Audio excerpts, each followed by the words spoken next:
Hey guys, what's up? Shinobi here, coming at you with another video, and in this video I wanted to show off some collections that I've completed and some games that I picked up recently. So without further ado, let's get started. First off, we have Batman 3 Beyond Gotham. Lego Batman 3 Beyond Gotham, sorry about that. So, if you've ever played any other Lego games, then you can definitely appreciate this if you liked those Lego games. You are not limited to only playing as Batman, you can also play as over 100 characters from the DC Comics universe, so that is very cool. Basically, you can go through Gotham, you can go through other places, you can go to evil lairs, you can go to different worlds, you can play as over 100 characters, not only the well-known characters, you can play as other characters that are not as known, characters that I didn't even know existed until I played this game. So, that is really cool to see, and if you're a fan of DC Comics, then you can definitely enjoy this. Up next, we have JoJo's Bizarre Adventure All-Star Battle. So basically, this is an adaptation fighting game from an anime that I would definitely recommend called JoJo's Bizarre Adventure. Basically, in this game, you can play as two different kinds of fighters. The fighters who use stands, or the fighters who use Hamon, which is Hamon is an energy that you can use as kind of like Hadoukens in a way, where you can fire energy out through your hands and use it to strengthen your body and other things of the sorts.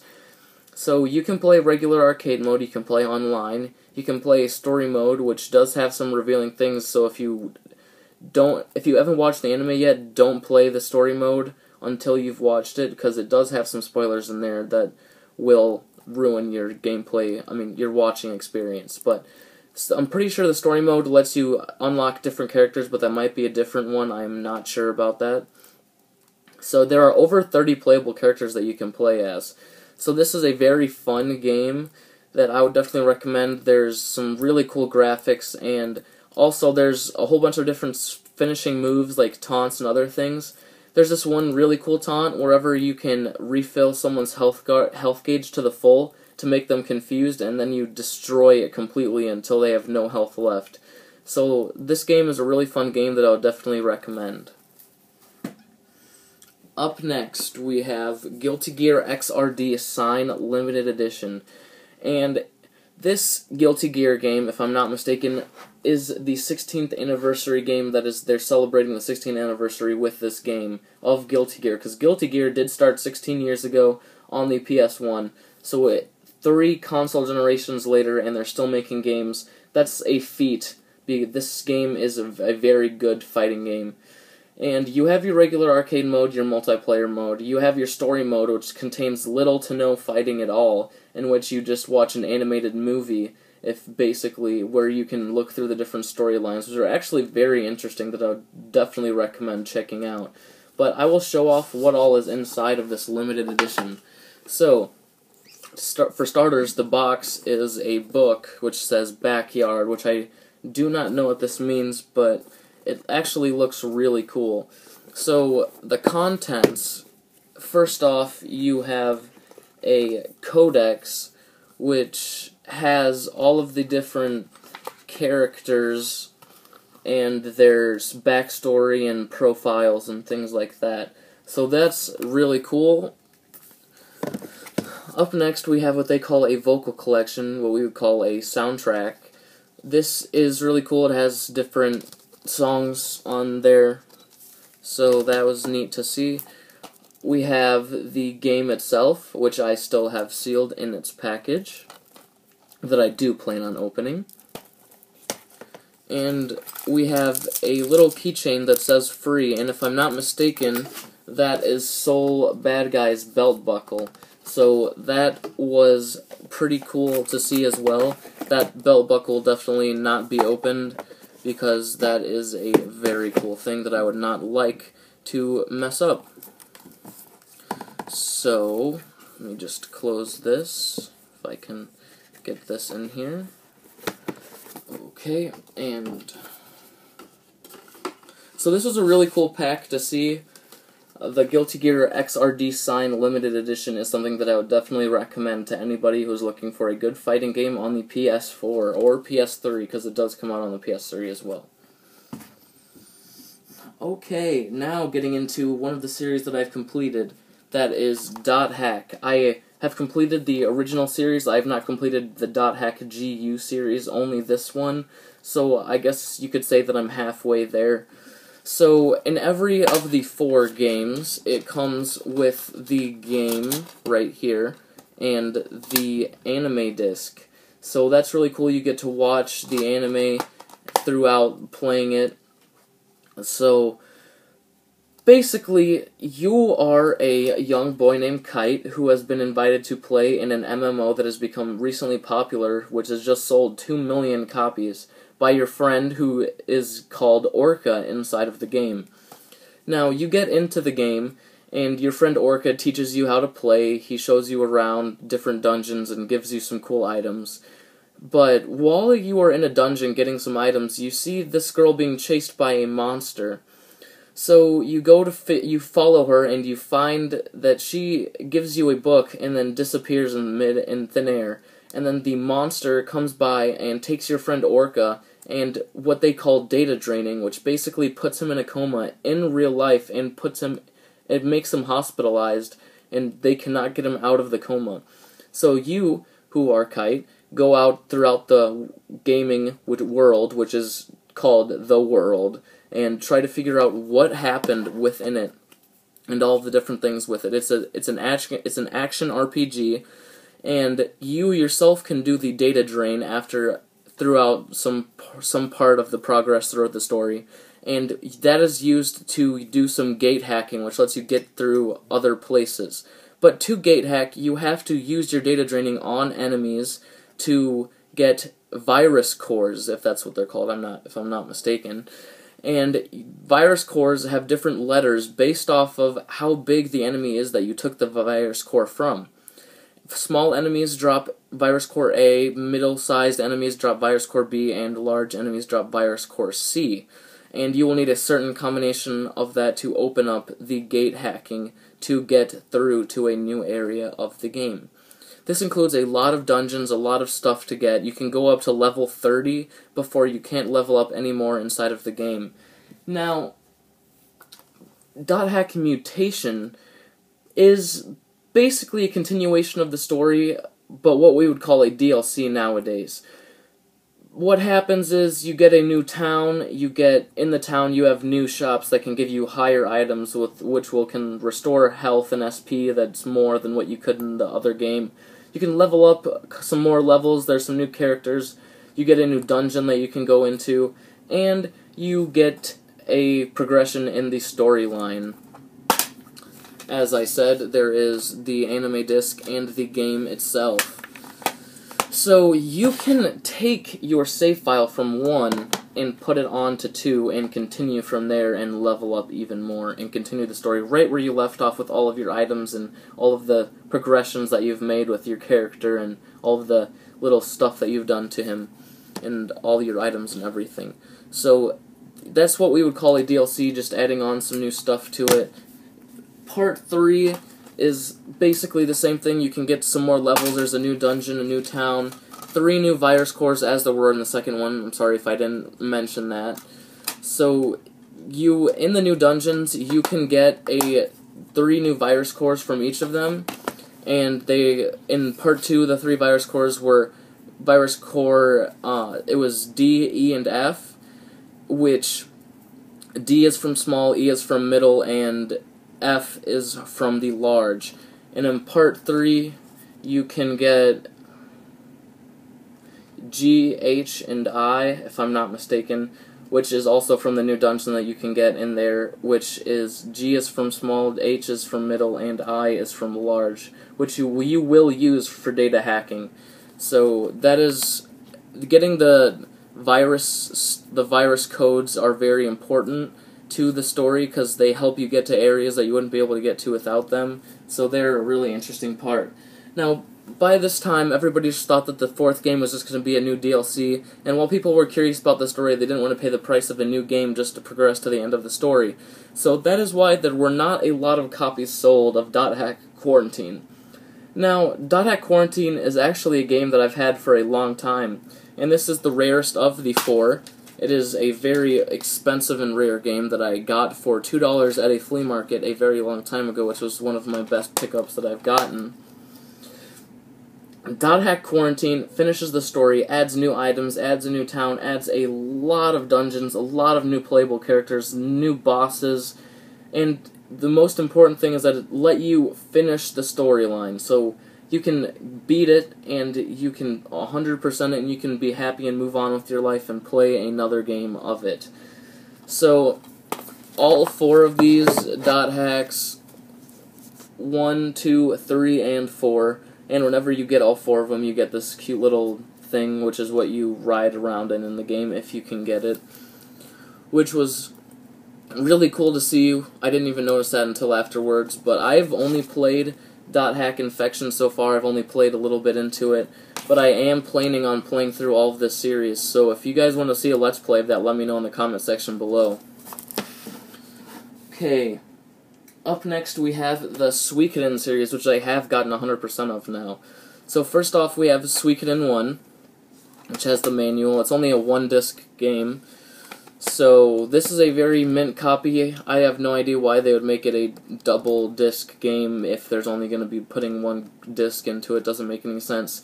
But Suikoden 1 does not really differ from Suikoden 2, which I've shown in a past video, so look that up if you want to know what it's about.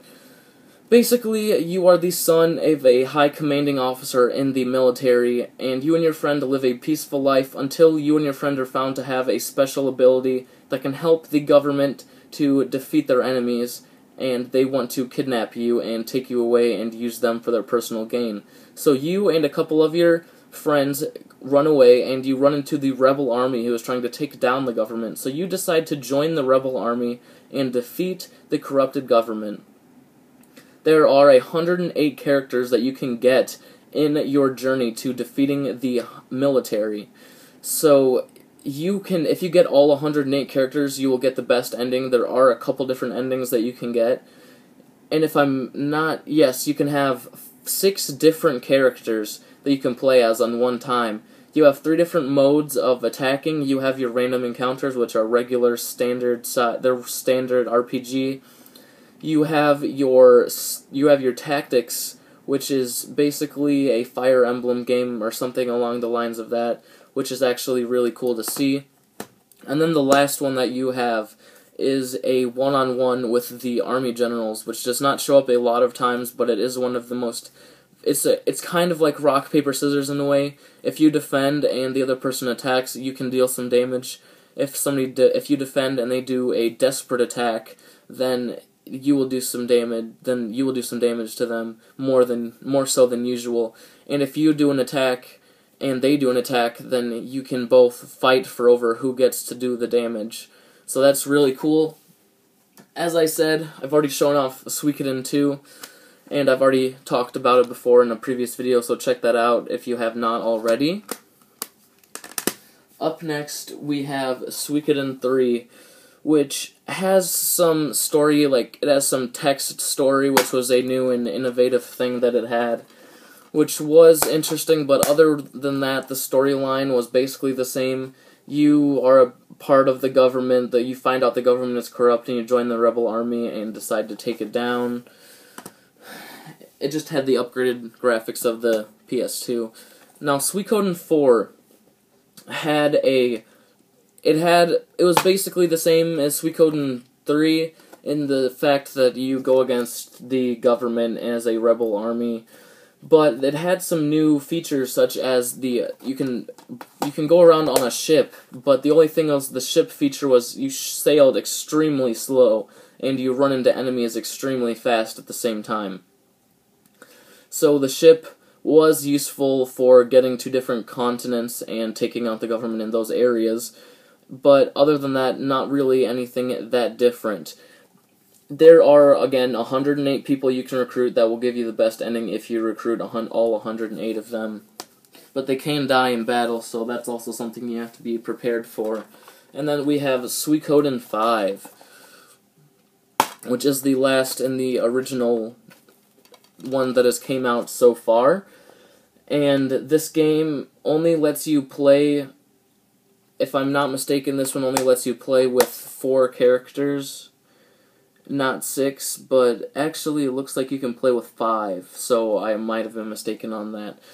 But again, you are against the government as a rebel faction, going against them, and you have your 3 different battles like how it has been in the previous games. So you have your regular random encounters, your tactic battles, and your one-on-one battles, which are actually look very nice on Suikoden 5. So this is all of the Suikoden games are games that I would definitely recommend.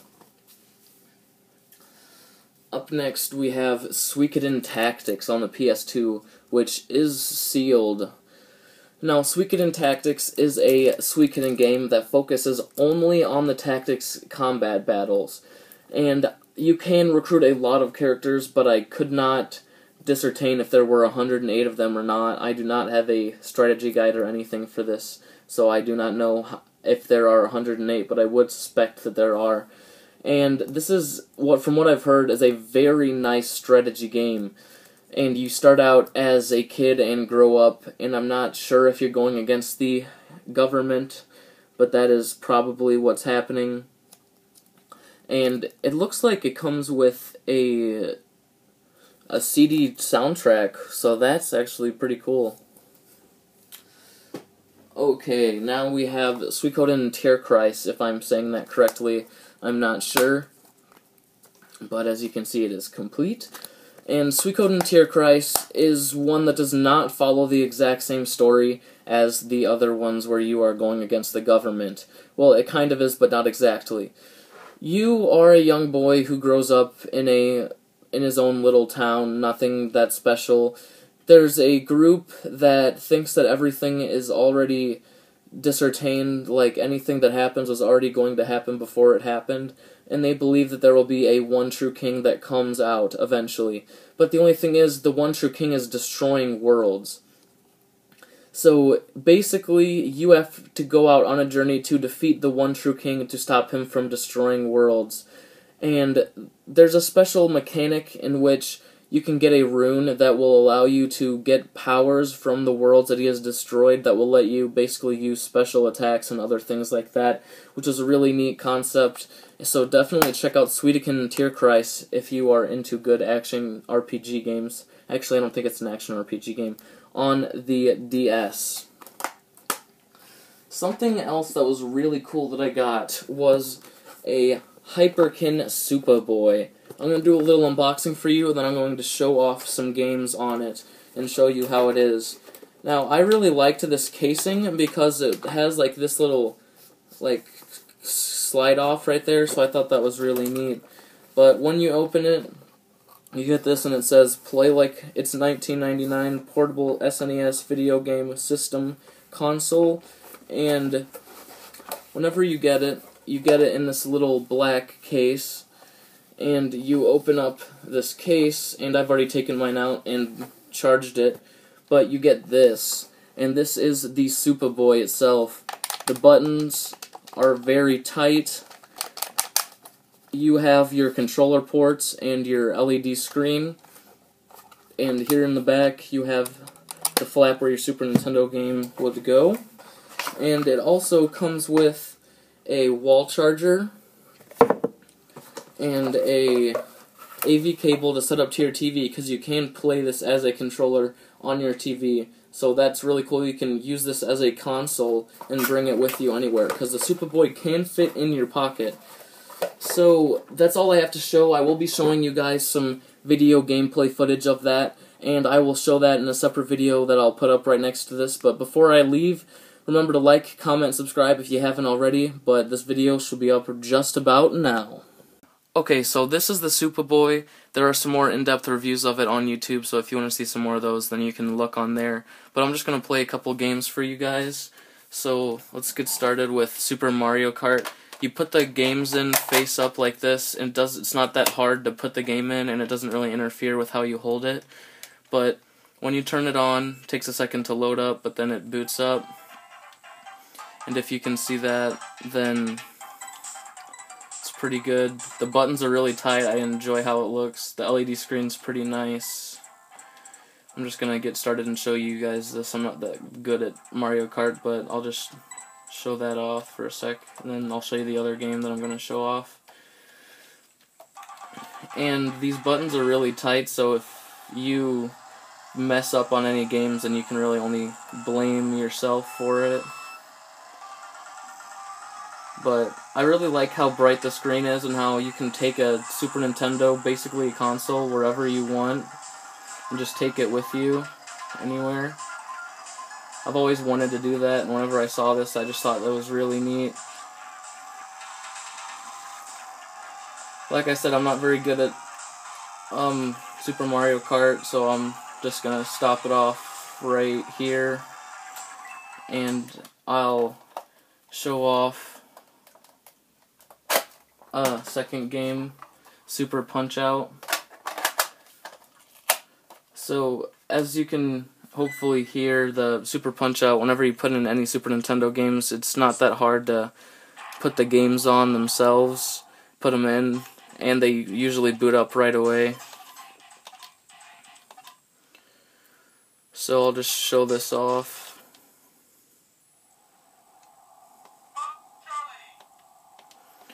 Now, Super Punch-Out's actually a good game to show off for here.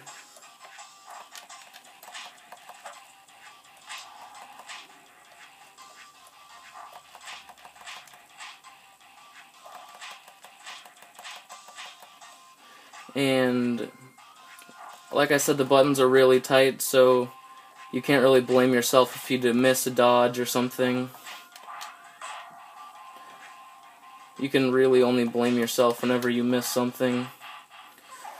So as you can see, the gameplay on it's really good, the screen's nice. A minor con, if you're into some really good sound, is that the sound is a little messed up, but if you plug some headphones into the headphone jack, it should be fine. You wouldn't have to worry about that.